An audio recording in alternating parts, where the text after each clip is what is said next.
אנחנו התרגלנו לצריכה רעבתנית. נהיינו מעם הספר והערכים לעם הקניות והמותגים. זה לא אמור להיות ככה. זו לא חברה בריאה.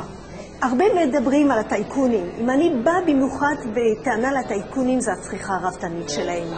חתונה, כמה שיש לך כסף. חתונה ב7 מיליון שקל זו שערוריה.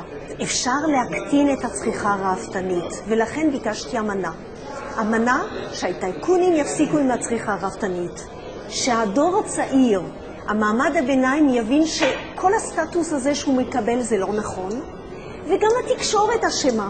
אני מבקשת שהמדיה תפסיק לדבר על הסלב ומה הם צרכו ואיך הם מתלבשו, ובמקום זה, כמו בצרפת, שאתם מרגישים שיש לי את המבטא הצרפתי, יש יותר שמה, מדברים יותר על נושאים של שולחן עגול, שאנשים מראים את הדעות שלהם ושומעים דברים מעניינים.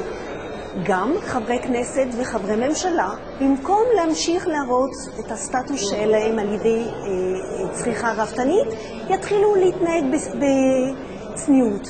אני חושבת שכל הדברים האלו יכולים לעשות לנו רק טוב, יביאו לנו חברה יותר בריאה.